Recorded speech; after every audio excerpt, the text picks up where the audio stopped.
fire resistance design of mass timber and connections per 2021 IBC.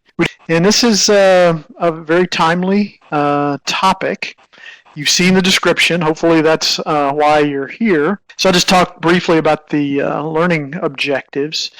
And we want to talk about the unique fire resistive characteristics of mass timber. And so we'll look at that and how we're able to design around those characteristics for this new type of construction. And we're going to look at those new types of construction, compare them to the traditional or legacy heavy timber provisions that have been in the code, and then look at the fire and connection design and protection provisions that are incorporated into the code. And so I want it to be as interactive as possible, so take advantage of the Q&A and the chat function. But we'll start with a brief introduction to mass timber products and then look at the new construction types that are in the 2021 building code.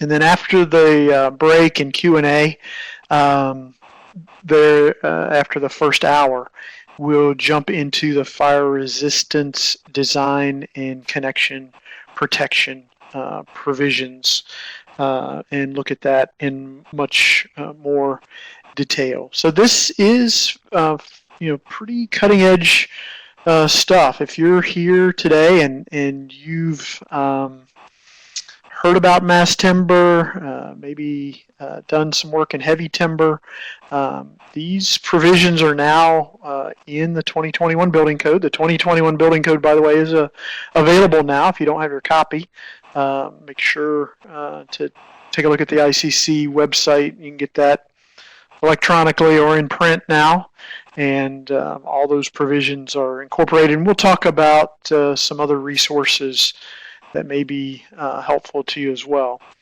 But this first segment, as I mentioned, is just a brief overview or intro to mass timber. We might call it Mass Timber 101 to give you a sense of the different materials and products that are out there. And it's it's a veritable alphabet soup of products. You're probably familiar with the term heavy timber. Often you'll see that abbreviated HT. You'll see that very definitively abbreviated HT in the new 2021 building code. We've got glued laminated timber, mechanically laminated decking, also known as nail laminated timber. Also products out there now called dowel laminated timber. We've got our family of structural composite lumber products, and we've got the new kid on the block, which is cross laminated timber. I guess I should say kids on the block, and mass plywood panels are relatively new as well. And so we'll look at each one of those in a little more detail. Code acceptance for those products comes through Chapter 23 of the building code. And so the front end of Chapter 23, 2301 for lumber, 2303 for glue lam, CLT, structural composite lumber, and nail laminated timber then in 2304. So those are the code references for later use as you're specifically looking at the 2021 building code.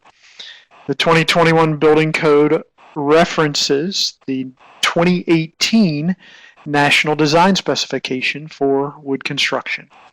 And so the NDS, as it's commonly referred to, and its supplement provide the engineering design procedures and design values for wood members. Several of the engineered wood products like glue lam also have generically applicable design values published in the supplement. And then connection design is also incorporated into the NDS.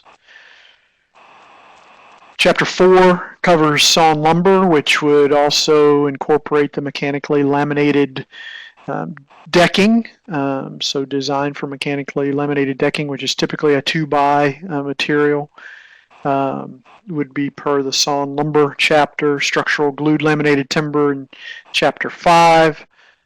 Structural composite lumber in Chapter 8, and cross-laminated timber in Chapter 10. Now, any products, engineered wood products that aren't listed here, or even if they are listed here, will typically have an evaluation report